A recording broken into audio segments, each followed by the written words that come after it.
Hi everyone and welcome back to our channel. My name is Janine Ajiman. My name is Kofi Ajiman. And you are currently watching Flow with the Ajimans. And today we are going to be talking about our firstborn and our fourthborn child. So our firstborn, he has decided that he doesn't want to be part of our YouTube channel, which is fine. He's at that age, he's 14. I'll be famous there. He's decided he doesn't want to be part of it, which is fine by us because if that's his choice. He's allowed to make that choice. But we are going to talk a little bit about him because otherwise you're going to be like, why have you never spoken about him or a little bit about him? So anyway, so Kaiden was born on Monday, the 24th of September 2007. As I said, he just turned 14. And his pregnancy. So he's my firstborn, as I said. He was born at 41 weeks. So can you imagine? By the time it hit 38 weeks, I was ready for him to be out. And first child as well. Yeah, and literally, it just felt like it was never ending. Like, never ending. I'd gone in and I had sweeps done. They had tried to do everything, and I think he was breech as well, so that it was like trying to move him, and it just was a difficult, towards the end, the last couple of weeks was just a difficult pregnancy for me. I had to go in every day to get him checked and his levels and stuff like that, and then eventually they were like, let's bring you in to induce you. Now, being induced is no joke. Like, when I say it's no joke, it's no joke. And I think it's because your body's not ready for it. Mm-hmm. So you're basically telling your body, come on, get ready for it. And your body's like, well, hold on a minute. This is not part of my plan. I don't want the baby to come out yet. So it was the baby to come out. Yeah, so did I, but it was just the worst experience. Like, literally, it didn't even work. It didn't work. I had 3 courses where they put like a gel basically to try and soften the cervix. That's it? Cervix up. And it literally just didn't work. 3 doses. And I think it was every 6 hours. That was 18 hours worth of just nothing. Pain. And obviously the contraction started, but the cervix wouldn't open. So literally 4 days of being just in discomfort. Discomfort? Not only 4 days being in discomfort and pain, I was there as well. Now, listen, I'm a guy. I didn't feel the pain, but I physically saw her pain. Yeah. I felt the emotional pain. It's not nice to see someone that you love suffer. Yeah. And I think considering it's the first time we'd been through this, we both didn't really know what to expect. So, because we was hearing, like, wasn't it our friend had the child like within couple of hours. They're giving birth in the waiting room. Yeah, going into the water, the pool, and no. That's not fair. I had epidural. I had gas and air. I had paracetamol. The paracetamol does nothing. And it just was such a it was such a horrible experience. I'm surprised I even went back again and did it again, to be honest. Yeah. Considering how bad it was. But anyway, so he was born at 10 o'clock in the morning. And just that relief, I was just physically and mentally tired. And at this point, they weren't allowing husbands or spouses to stay at the hospital. So I had to stay there by myself, considering I'd been through 4 days of what I'd been through. And then being a first time mum, I remember there was a moment in the hospital when I had a breakdown. I was literally just crying because I dropped, I think, one of his little mitts on the floor, and I'd buzzed for someone to come and help me. And no one came. Within half an hour. No, I think I did tell you. Or maybe I don't know. Maybe you told me about the situation, but not how emotionally fragile you were. Yeah. Because obviously, I'd been through that whole 4 days of all them highs and lows, waiting for the baby. Am I going to be okay? The baby going to be okay? And then to having the baby, and then not feeling like you've got any support because your spouse can't be there, and then you're buzzing for the nurses, and then they're not coming. So it's like, who's here to kind of help me? But I remember just getting through it, and then my mum would come and visit me because she worked at the hospital, and her friend came to visit me, and Kofi obviously came to see me as well. It was just one of those experiences that I was like, oh my gosh, I would never forget. But Kaiden was a really, really emotional baby, very, very clingy. Like, he would literally hold on to us, and anywhere we'd go, you'd look at him and he would just cry. Anybody cry. I remember leaving him with your mum. We went to the cinema for the 2 hours, and he cried the whole time we were gone, literally. And obviously we knew he was in good hands. We knew he had his food, his milk, he had his nappies, he had everything that he needed, his toys.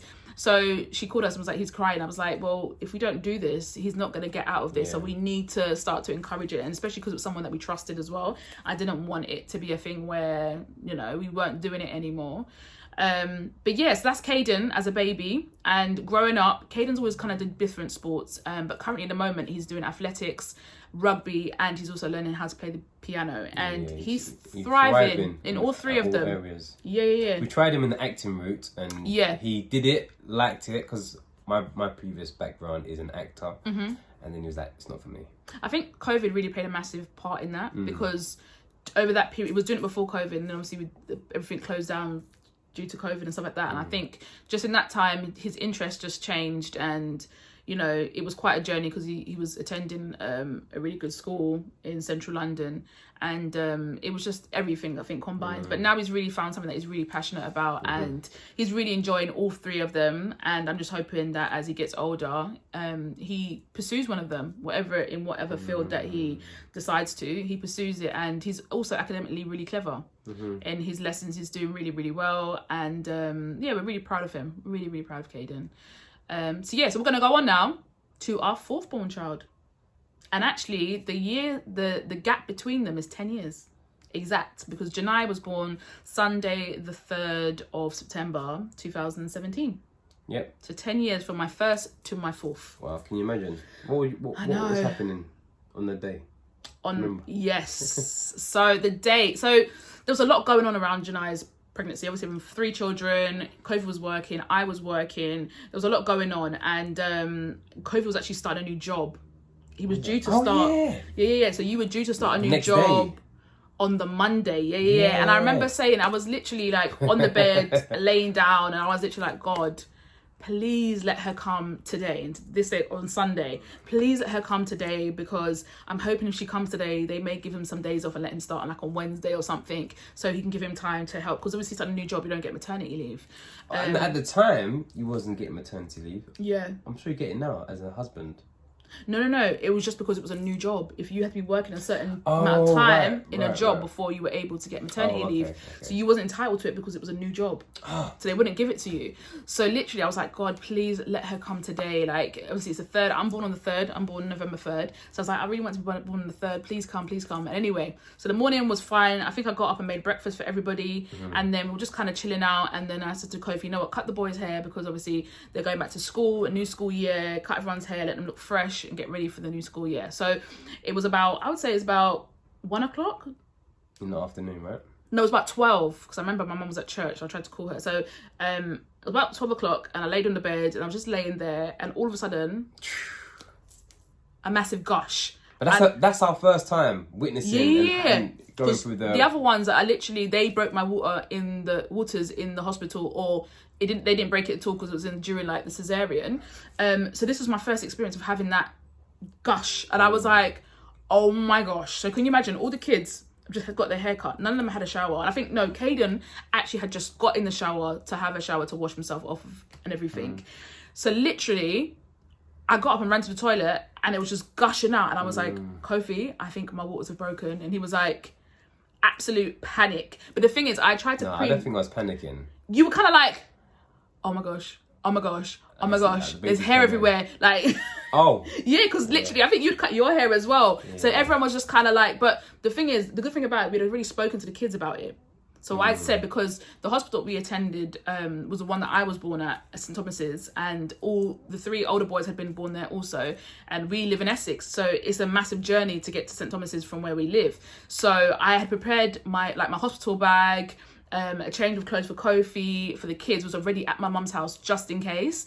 Very organised. Yeah, I was like, let me just get it there, so it's there just in case. So we did that. So literally, when it happened, I was just like, okay, I prepared the kids. If mummy says we have to go, it means you need to be ready in 5 minutes. Like, you need to get your stuff, clothes on, socks, shoes, I don't care what you put on, just get it on so we can get in the car.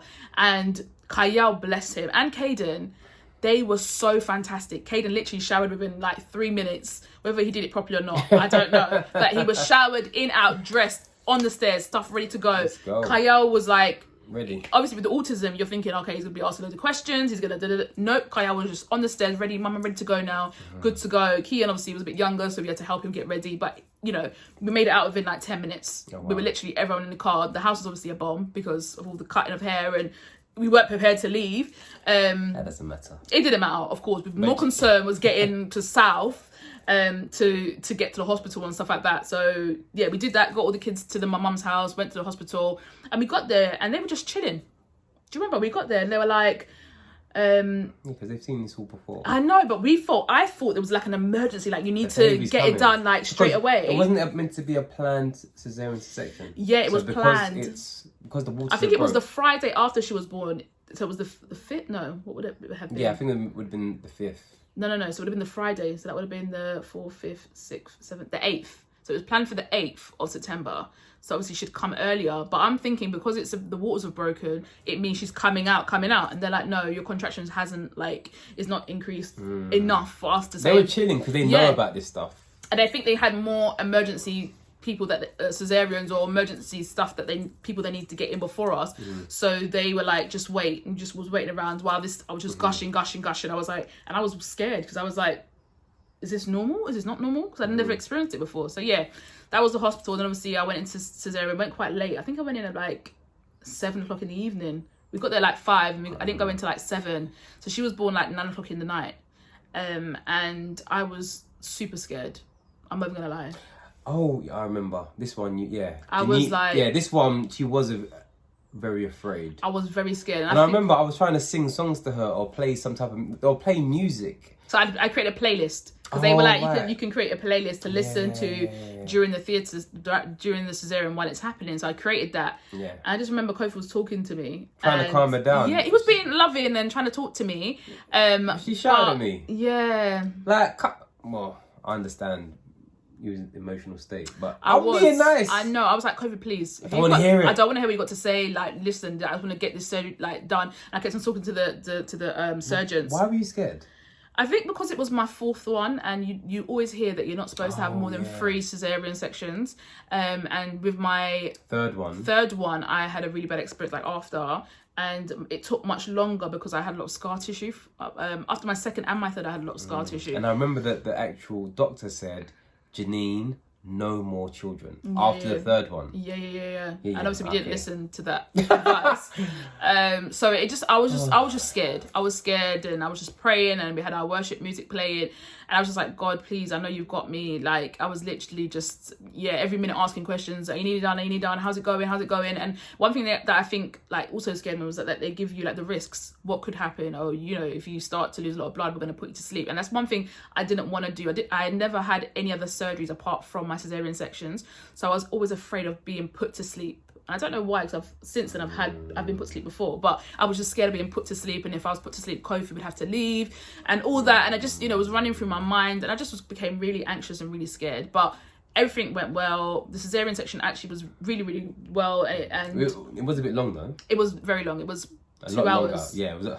Yeah, considering the first one was 45 minutes. But every time I had one, it got longer and longer, which they do say is common. It's not uncommon. But it was 2 hours of surgery. Then came out, and our princess was born. And can I explain the name? Yeah, of course. So her name is Jenai, and it actually means in Hebrew, God has answered. So my prayer, I'm quite prophetic. And what happened was I had a vision there was a baby girl when me and Janine had our first child. So I was assuming Kaiden was going to be a girl. And then the second one, a girl. And then the third one, I'm like, what's going on? What's going on? So I was waiting for a baby girl, literally in my spirit, in my heart. And I kept praying for a baby girl. And then it just felt like the baby girl wasn't coming. So I had to don't know how you felt, but I just got into the mode of, okay, if it's not meant to be, it's not meant to be. That's how I became. I became like, you know what, especially when it came to Kian, because I think by the time it gets to Kian, I think you, not necessarily upset, but you were like, oh my gosh, a boy again? Yeah, because literally, I saw a baby girl. I saw me walking down the street with a baby girl. And I think because in our mind, we was like, the third was going to be that kind of thing. And that was it. Yeah, that was it kind of thing. So it was like, oh my gosh, that was our last opportunity to have a baby girl. And now it's not a baby girl. And I got to that place where when we found out Kian was a boy, I was like, you know what, whatever the Lord blesses me with, as long as that child's healthy, considering we've already had a child with autism and sickle cell, I'm like, whatever you bless me with, I'm just going to be thankful. And just saying, actually, Kian's got sickle cell trait. and so does Janai's actually got full-blown sickle cell. She's got SC. But that's the miracle in itself, because they normally say 1 out of 4 or 2 out of 4. So for example, she should have SS, which is the worst. Should have, yeah, because Kaiden's got AC, and then Kaya's got SC, and then Kian's got AS. So she should have had SS by what the statistics say, but she's come out having SC. Again, she's never been sick. She hasn't shown any signs. Obviously, we still use a wisdom, and she still goes for her checkups and has her medication, but she's never had any sign of anything, and to God be the glory. Yeah. So, I'm not gonna lie, I was upset. When we found out it was Valentine's Day, that Kian was a boy. Yeah. I was frustrated, and I'm keeping it real. Yeah. I was really frustrated, very disappointed, and then I remember complaining to God, and then I remember God saying to me, "How dare you?" Yeah. And I was like, "What?" He went, "You have a healthy baby child in Kaiden and Kaya. Some people cannot even give birth." Yeah. Or conceive, and you want to complain that you have a house, you have a beautiful wife. How dare you? When I heard the Lord speak, I said, "Oh, I'm sorry, sorry." So I literally humbled myself, and I just gave thanks, and then literally forgot about Jenai and in regards to having a baby girl, because I became content, and I flowed in humility. But God provided, God still answered, and 10 years later, after Kaiden, Jenai was here. So now Jenai, what's she like? She is boss baby number 2. Whew, she's I don't know if it's a girl thing, or I don't know if because she's the 4th born. I don't know. She's like Janine. She's opinionated. She's bossy. She's fussy. Like She's very clever though. She's very, very clever. She knows everything. You say something to her, you better keep it real, because if you don't, she's like, "But you said, but you told Mummy, me." you said to me yesterday. Yeah, and she goes, "You're a liar. You lied to me. You told me." And I was like, "Oh my goodness." So yeah, she is very, very. I think she's a nice seal to the family. Like having her, I think it's completely different to having a boy. Completely different. However, yeah, she's a tough cookie. She definitely is. Yeah, she will stick up for herself, and she'll try her brothers too. Listen, she will try and let them know I'm here to stay. Yeah. She will fight her own. She's like, because I'm a girl and I'm the youngest. Don't take a mick at me. No. So she's Jenai, and she just recently started doing some dance lessons, which she's really enjoying. But yeah, I can't wait to see what the future holds. Yeah, for her, because she's just amazing, and we love her dearly. So yeah, that's all of our babies now. Yep. You're going to see a little bit about Jenai. I hope you enjoy.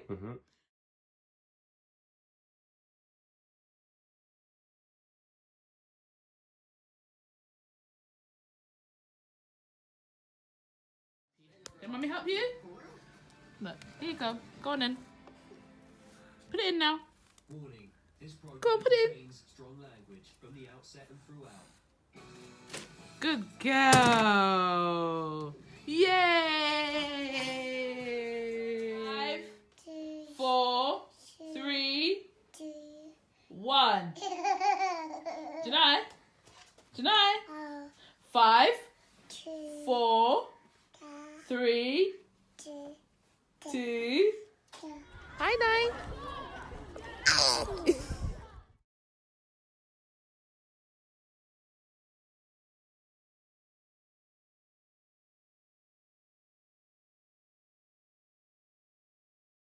I gotta work, yeah. It's your primitive and fine yet. It's your primitive and fine yet.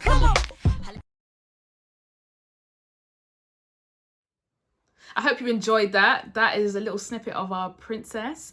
And yeah, I hope you've enjoyed watching this. Yeah. We'll see you same time next week. Yeah. See you later, guys. Peace.